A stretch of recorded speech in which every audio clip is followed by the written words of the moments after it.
America. Welcome to the Junto Podcast, where we promote the practical applications of critical thinking and bold creativity. I'm your host, Edgar Mills. Thank you for joining us.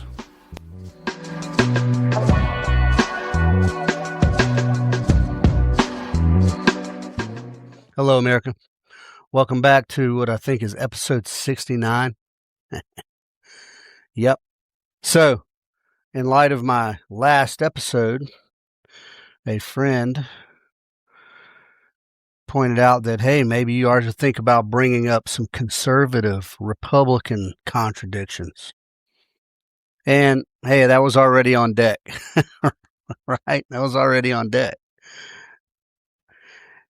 You know, classifying myself politically, if you guys know I'm a libertarian. That's where I live politically. But I mean, if I had to say I lean one way or the other, I do lean a little more conservative than progressive there. But that doesn't mean the Republicans are blameless.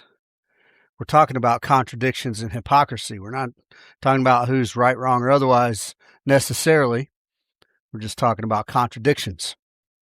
And Republicans are not short of contradiction. So, let's get to it. Well, their stated platform is limited government, fiscal responsibility. They claim to care about individual liberty. They do stand on solid, a strong defense structure, defense apparatus, and they say they stand on free markets. Well, those ideals seem to diverge in practice a little bit, and we can talk about stuff as obvious as Trump's 2024 campaign. If you guys remember, man, they were leaning heavily on libertarian, rhetoric. I mean, they were using libertarian talking points. They were befriending libertarians, and I mean, like, skeptical of. You heard the word deep state about 1 million times, and surveillance state, and the intelligence apparatus. So the Trump campaign was running on like, hey, we're very skeptical of these things. No new wars. Because that's a libertarian thing, right? Well, non-aggression principle. Libertarians don't want any wars overseas. If we got to fight war on American soil, yeah, and then you can talk about nuance, right? We fight overseas so we don't have to fight at home, and that kind of thing. But that's here and there. They introduced, shortly after that campaign, the DOGE, Department of Governmental Efficiency. I was fully on board with that. Oh, man, was I. Anyway, and you see what happened post-election, right?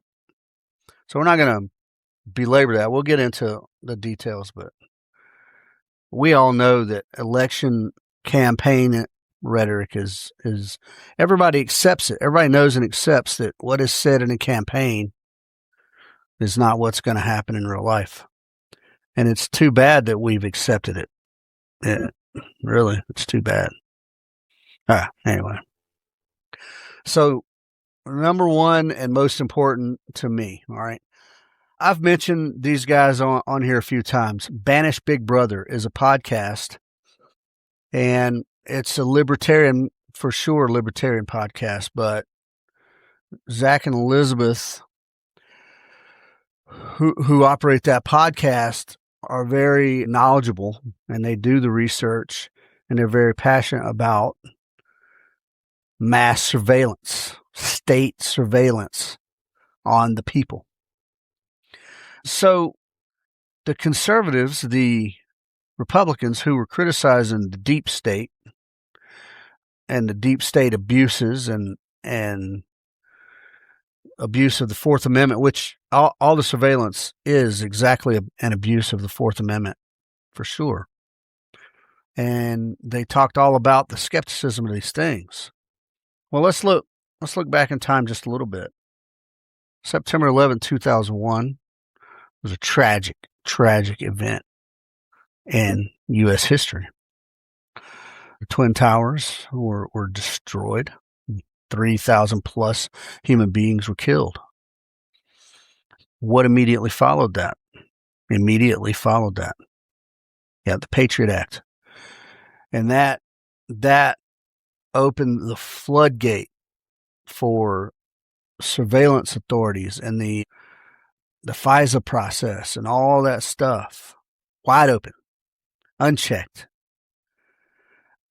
And here we are in 2026, and still 25 years, a quarter century later, there's still all these FISA Section 702, blah, blah, blah.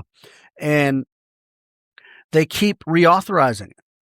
Congress keeps reauthorizing it. Well, who's in charge of the government right now?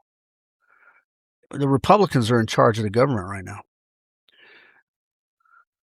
But never mind that, it has bipartisan backing, right? The FISA warrants have vast bipartisan. The government, whatever red or blue, they want the power over you, and they want to be able to spy on you for whatever reason. So, in Donald Trump's first term, look, I don't care what you think about Donald Trump. The Obama administration did him wrong, and the Biden administration did him wrong. No doubt about it. Whether you like the guy or not, what do you think he's a pompous ass used car salesman or not? They abused powers to try and set that guy up for various reasons, for any reason. And so Trump criticized it for being used against him. And then here we are now. He himself was pushing for a clean reauthorization of the 702, the FISA Section 702, with minimal, if any, new restrictions. And they keep building up the intelligence gathering apparatus. And I'll drop Palantir to immigrate into law enforcement. Palantir, as I knew it, was a tool for synthesizing intelligence on a battlefield. So it just enables further abuse by the government. So the contradiction, what are the contradictions? Well, let's see. Anyway, all the government speaks in rhetoric anyway, right? And you don't hear many people, with the exception of the libertarian-leaning guys, talk about individual liberty in government. Now, I know and respect people, well, kind of on both sides, not less so the Democrat, but the guys who talk about individual liberty in Congress and Senate, Thomas Massey and Rand Paul, Justin Amash back in the day, those guys are shit on by both sides of the aisle, because they don't back all this expansive intelligence gathering stuff. And they'll sell it under the guise of terrorism and foreign invasions and whatnot. Whatever, man. So when surveillance targets to conservatives for political and campaign purposes, it's bad. And then when in office, suddenly it's okay. It's good. And you know what the conservatives love to say? And this burns me. It burns me up. If you're doing nothing wrong, you have nothing to worry about. Is that the bar for privacy? Well, if you're doing nothing wrong, you have nothing to worry about. Oh, man. So again, there are libertarian-leaning Republicans or semi-conservatives out there who put emphasis on privacy and government restraint, government controls, not individual controls. But all this stuff is always sold under the guise of national security, always. And even individuals, right, non-governmental people, right-wing activist types, they're not as loud and vocal as the left-wing activist types, and for different reasons. But sure, they support the military, but they kind of align with some of these hyper conservative sort of think tank types as well. And they think that they're being hyper intellectual when they advocate for these intelligence gathering tools without putting any real solid parameters on them. So, are they hypocrites, or they just don't care? They want to live in a controlled state. I don't know, man. Now, I always bust balls on the left. You know, one of the things that lefties love to say, they think, oh, it's going to become Handmaid's Tale with the hyper-conservative Christian types taking over. And I tell them that they're so full of it when they say that. But they're some right-wing activists out there. The surveillance that's the tool. That's the tool to further the control. They can watch you and hear you no matter what, no matter where, and recall anything they want. That's where it is right there. The left loves it too, by the way. Yeah, they do. We're talking about the right. So on mass surveillance and surveillance apparatus and intelligence apparatus, I think the conservatives, generally speaking, are hypocrites. Yeah. And if you're a conservative, if you're a tried and true Republican, hit me up on that. And because it's not that the technology exists. I don't oppose the technology existing. I oppose the willingness to use it not in accordance with the Constitution. Well, it's technology. It's different. The Constitution doesn't really bullshit. At least it's the obvious Fourth Amendment issue, if not multiple others. All right, what's next for the conservatives? The things the conservatives love a lot. Well, foreign policy in general, and specifically what we hear in the 2024 campaign. I think he said no new wars. You remember George H.W. Bush? Was it George H.W. Bush that said no new taxes? Did we get new taxes? No new wars. Did we get a new war? Yeah. These days, look, George Orwell, man. You know, it's so almost cliche to refer to George Orwell. But 1984 was, you know, it could have been called 2001 or 2020 or whatever. It's all happening. Everything in that book is happening. It's happening piecemeal from different factions, but it's happening. And what did George Orwell say? Wars weren't meant to be won. They were meant to be perpetual. And a perpetual state of war. The conservatives seem to love it. Hey man, our troops. I'm all for them. I love our troops. I was a troop. All we do is send troops to go die for not only political causes, man, but I think the problem is we don't get the full read in on why we're doing the things we're doing. So the troops who go and fight for the bigger cause don't get the honest assessment of what the bigger cause is. Therefore, they can't make an informed decision on whether or not they choose to go fight for that cause. That's what I think's happening these days. So yeah, the Republicans say, "Oh, forever wars, get us out of the war." They talk about the financial cost of war, but then we get in there and it's bomb, bomb, bomb, bomb, bomb, bomb. Those bombs have a price tag attached to them, folks, and every life. Never mind the moral factor of a life being lost. Now, look, I'm a patriot. I'm an American, and I don't think one single American life is worth 10,000 Iranian lives. That's just on a war scale. Correction. 10,000 Iranian lives aren't worth one American life when it comes to war. There are so many different ways to do a thing.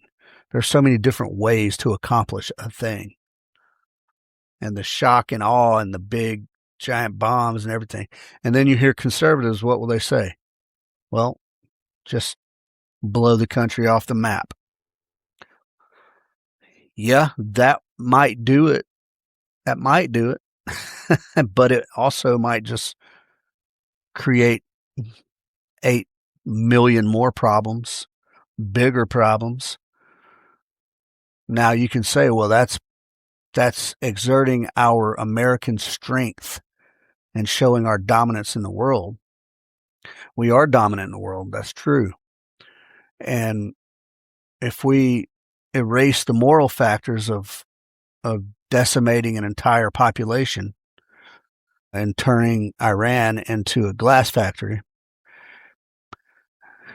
okay.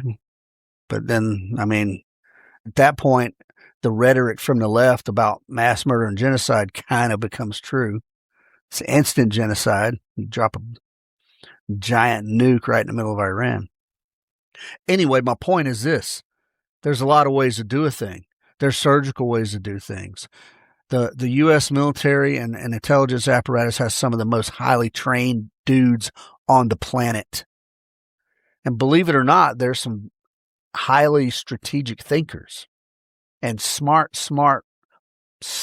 dudes and women who have the capacity to solve complex problems. But it's always politics, man. Always politics that is the obstacle. Conservatives love it. Yeah, conservatives love it. They say they hate intervention into foreign issues. But what happened? Well, let's see. When George W. Bush was in office, the foreign they specifically, even word for word, said that they opposed nation building. That's all we did for 20 years. Oh man. How many billions of dollars, possibly trillions if you look at Afghanistan and Iraq together over the course of 20 years, how many trillions of dollars are just poured into what? Okay, well, what is Afghanistan now? Yeah, man. Well, in 2024 campaign again, he criticized heavily. Trump criticized heavily the entanglements and the way that the withdrawal from Afghanistan happened.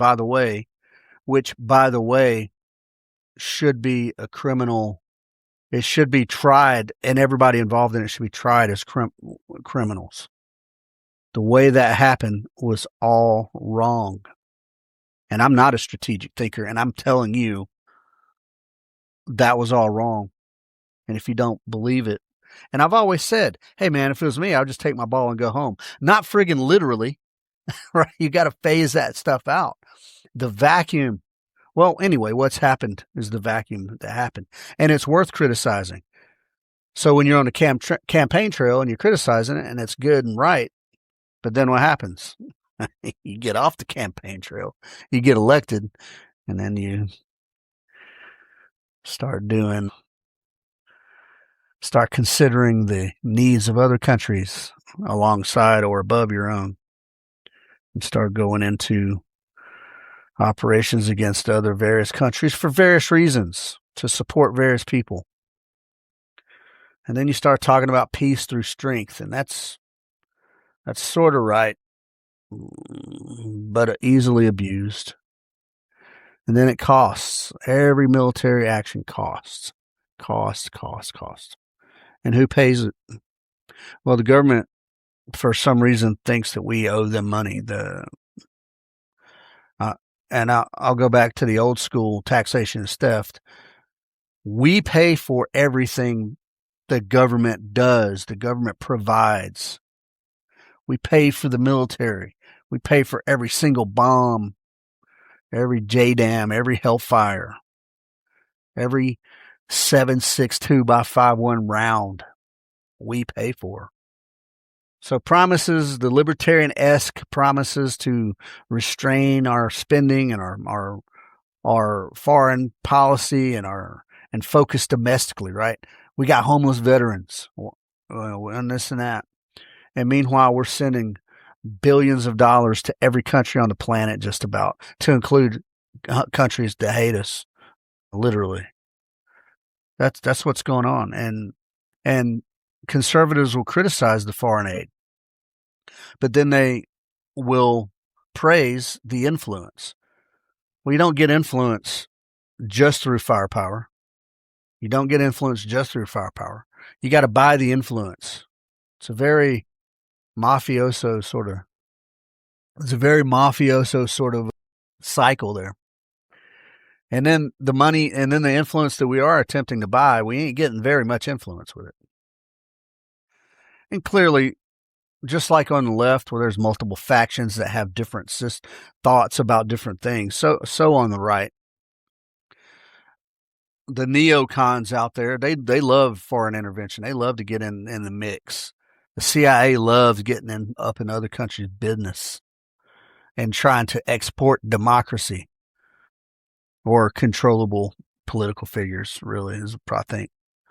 They love it. And there's neocons. They love it. And then you got your populists, though, who prioritize America first, right? And never mind the slogan America First or MAGA or whatever. Never mind that. I'm not talking about that shit. America First policies, that should be the standard. How does this affect us first? Not how does it affect someone else? And then what famously, though, within the conservative ranks, within the Republican ranks, what happens is you have these conservative type think tanks. It kind of happens on the left too, but in a different way. But you have these conservative type think tanks, and then those people eventually they'll start holding cabinet positions, and they're the advisors who are pushing all these bizarro policies, whether they're interventionists or what. And that's how you got, Dick Cheney and Kellogg Brown and Root doing everything from dropping bombs to cleaning shitters and war zones and making all the money off it.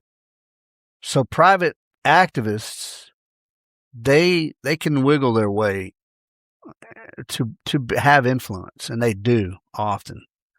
And also those private activists, that probably comes with money, right? They make these political action committees first to be able to collect up a bunch of money, and then they buy their way into a cabinet position. This is the Republican way. What else? I always say that Republicans and Democrats are, and not me only, I mean, it's this popular phrase out there, that they're two sides of the same coin, or that they are the right and left feather of the same bird. Well, allegedly, Republicans promote the free market and limited intervention, government intervention over these protectionist sort of tariffs and stuff like that. And that's good. I'm a free market man. I'm laissez-faire capitalism, minimal government oversight, minimal government interference with the free market. I think the market is a natural thing, and what comes from the market unmolested, what comes from the market when it is unmolested, is natural and correct. That's what I think. But once in control, the game is to keep control. So now we start subsidizing this or putting tariffs on that, and it doesn't let the free market. Now look, you can argue that we are in an unfair battlefield here because places like China don't play by the same rules that we do. But I can tell you this, the majority of those rules are self-imposed. So yeah, I'd say generally speaking that was, and the Republicans kind of held to that for a long time, but it's since the 2000s, no. Nope. start using tariffs heavily, not just as leverage, you know what I mean? Not just, but as tools to try to control and stay on top. And what do all those things do? It just drives up the cost of everything we consume as the little people. So the contradiction, the broader contradiction is, if you are conservative and because your guy's in charge, you think tariffs and regulations are good, you're in contradiction with yourself. Pure free market principles do not have government interference. Government does not pick winners and losers. Tariffs raise costs. That's the way it is. Now, whether or not you're willing collectively, all right, well, first of all, there is no collective. You don't speak for me, and I don't speak for you. So let's get that square. However, some people may be willing to accept a higher cost of gas or food or our homes because it costs more to build, because there's tariffs on things that now the price of everything has gone up. But those tariffs kind of go along with kind of centralized planning and centralized control versus a decentralized free market. It's a contradiction. Now, people love to invoke Reagan. I do too. I mean, at least he was mostly about free trade and against sort of protectionism. And then you got the supporters, the people out there. So the MAGA red hat populist sort of factions, yeah, they want to prioritize American-made this and that, and I do too. I think that's good, but they want to do it via protectionist. If our factories can't compete in a free market, then we got to impose artificial means onto them to help them stay competitive. That's not the free market. Anyway, so yeah, I'm not an economist. Clearly, I'm not. I can barely do math. But you can't have your cake and eat it too. It can't be both ways. We can't have American made and America first and then call ourselves a free market. I made a comment on a post the other day about cronyism versus capitalism. And everything that the progressive left bemoans about capitalists, it all requires a government component. I can be a capitalist and not have any influence whatsoever, and then I can go bribe a politician to make policy favorable to me, and then boom, there it is. Well, it took that politician making policy, right? It took that for my, he could have just turned me away. So it's not capitalism. It's not even capitalists who are ambitious. It's government people who decide what goes on. Policy gets written. It's those people with weak constitutions and weak integrity that are willing to play along, to get favor, to get votes, that kind of thing. Cronyism. That's what all the progressives are bemoaning. They just don't want to call it by what it is. They want to call it capitalism. Late stage capitalism is failing. Bullshit. Shit, where am I at? Late stage capitalism. What is late stage socialism? Damn, I'm talking about conservatives and suddenly I'm over here jamming on progressives. I can't help it. All right, so all that stuff goes along with limited government, right? Limited bureaucracy. That's what the conservatives say they want: limited government, limited bureaucracy. But the institutional realities are not that. That's not what they produce. They were all very skeptical. They came up with DOGE, one of the best ideas in government ever. Department of Governmental Efficiency. A small surgical team of humans to audit every government 3-letter agency and sub-agency from the White House all the way down. and cut the fat. Could have saved probably trillions of dollars. It was such an awesome campaign promise. And it started working, but they cut it away. Unnecessary regulations, waste, fraud, and abuse, foreign aid. That was good. That's what they told us they wanted. That's what the Republicans said. What about that fiscal restraint? Where are we at on that fiscal restraint? Has anybody audited the Fed lately? Has anybody audited the IRS lately and made any meaningful action, taken any meaningful action against the fraud, waste, and abuse or incompetence? That should be added in. Fraud, waste, abuse. We won't call it incompetence.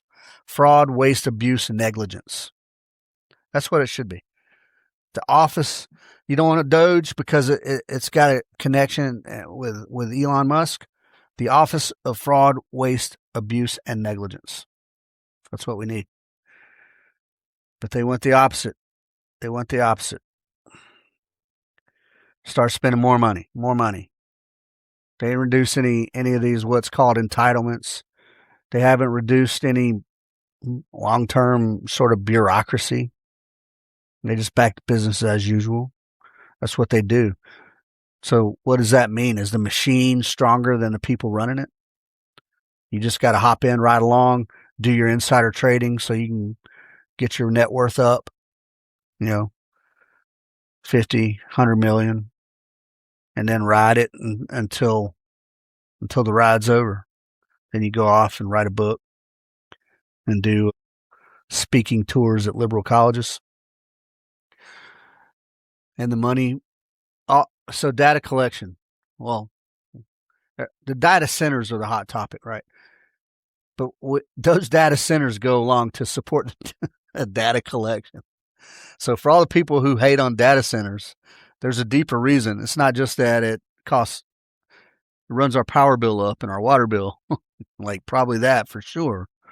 But all those data collection centers, if they're collecting on 360 plus million human beings, you gotta have someplace to put all that. The right wing. That's what's going on with the right. Now, I'm notably not speaking about Christians. And why? First of all, for whatever you out there who are non-religious or non-political, and especially for those of you who are leftist, progressive, hyper LGBTQIA plus, whatever it is, not all Christians are goddamn Republicans. Now, by definition, all Christians ought to be conservative, but there's a difference between Republican and conservative. Republicans claim that they support family values, and that may be sort of generally true, but policy-wise, that ain't what, you don't really see that.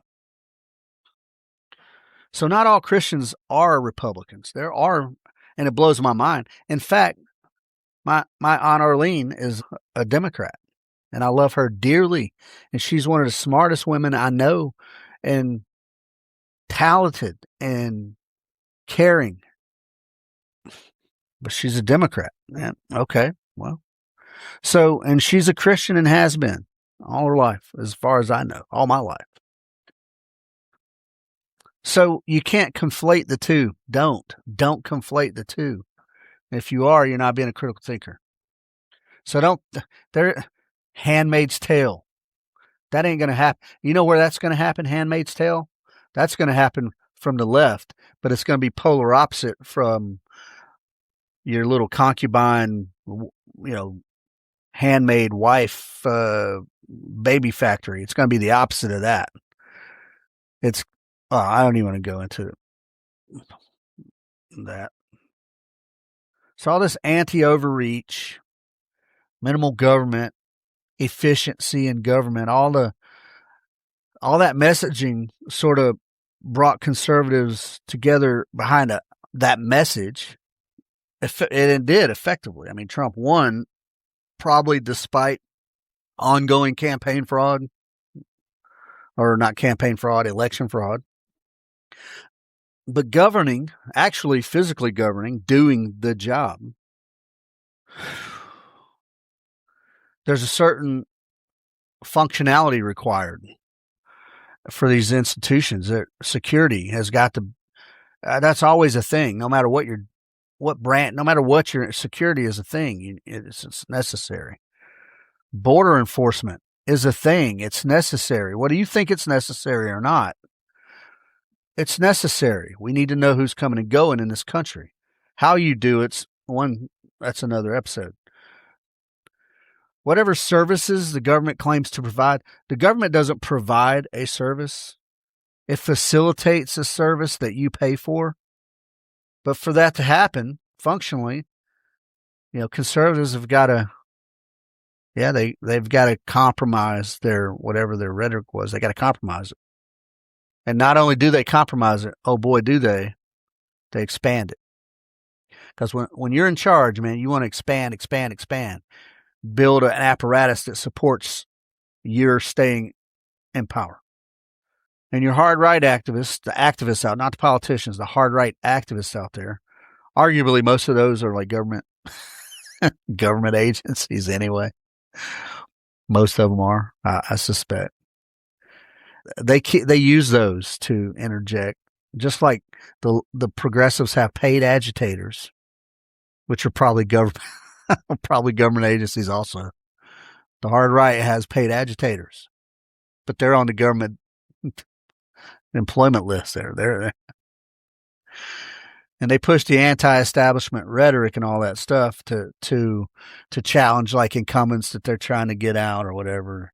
And they talk about challenging the bureaucracy. They say they don't want the bureaucracy.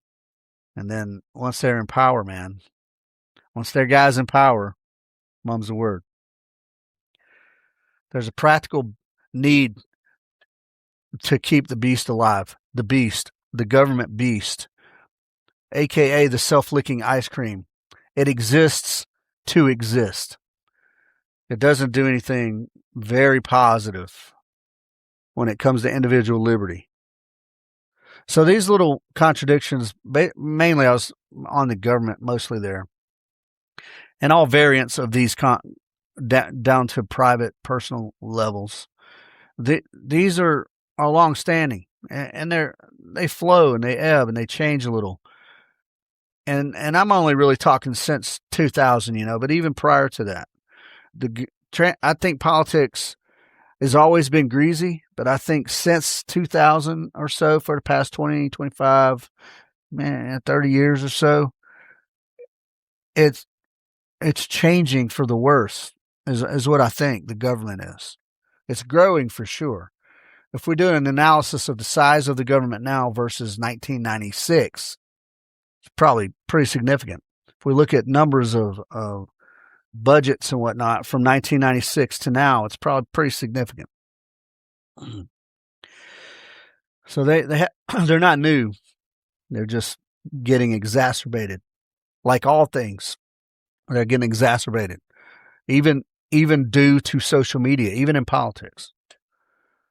You got Cortez all over the social medias running suck. So never mind campaign, probably. Yeah, campaign. The threat, the world's complex. The threats exist. All the things. And it's not that I necessarily, just like on the left, I don't disagree that poor people should be fed. I don't disagree that poor people should be housed. Homeless people should be housed. I don't disagree that sick people should be tended to medically. I just disagree that it should be the government initiating it and paying for it.